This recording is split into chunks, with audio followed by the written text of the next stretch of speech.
10 centimeters versus 20 centimeters fishing leaders. Which one catches more fish? Hey everyone. Welcome back to the channel. It's Sam Lee, your fishing buddy. Now, here's a question I get all the time. Should you use a short leader or a long leader when fishing?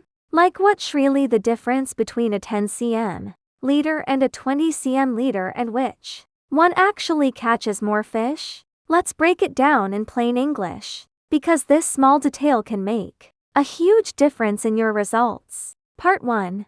What a leader really does. Your leader, that little piece of line between your hook and your rig, might not look like much, but it plays a big role in how sensitive your setup is and how naturally your bait moves underwater. Choosing the right leader length isn't just about habit, it's about how your bait behaves and how fish react. Part 2.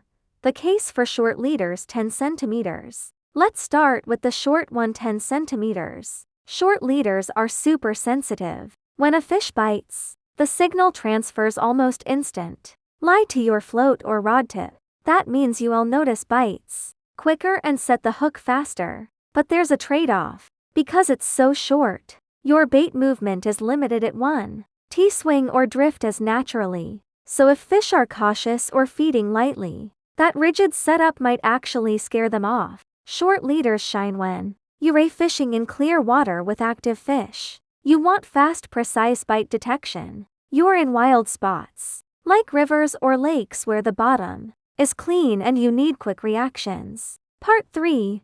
The case for long leaders, 20 centimeters. Now, what about the longer 20 centimeters leader? It's not as sensitive. The bite takes longer to show up on your float, but that extra length lets your bait move more free lie as it sinks. More natural motion equals stronger attraction. Long leaders are great for enticing fish that are still deciding whether to feed. They are especially handy in muddy or silt bottoms, like commercial ponds or pay lakes. A longer, softer leader helps keep your bait sitting naturally on top of the mud, instead of sinking into it. You will often see anglers in managed ponds using longer leaders, not because they want slower bites, but because the bait looks better and stays visible longer. Part 4. Matching leader length to fish size. Here's something most people don't talk about. The size of the fish matters too. The bigger the fish, the longer the leader you should use.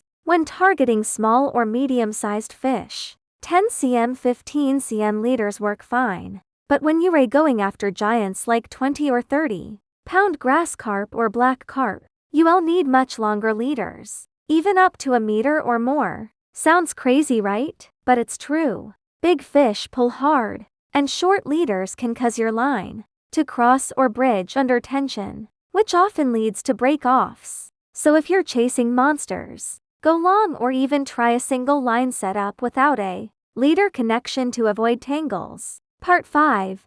So which one catches more fish? Honestly, there's no one-size-fits-all answer. If you want sensitivity, go short. If you want natural presentation and better bait movement, go long. Here's my personal rule of thumb. Wild fishing, natural lakes or rivers, shorter leaders, 10-12 cm. Commercial ponds, muddy bottom, longer leaders, 18-25 cm. Targeting big fish, longer setups to reduce tension and break-offs. It's all about matching your leader length to your conditions and target fish. So next time you're setting up your rig, take a second to think about your leader length, because that little 10 centimeters difference can be the difference between watching fish and catching them.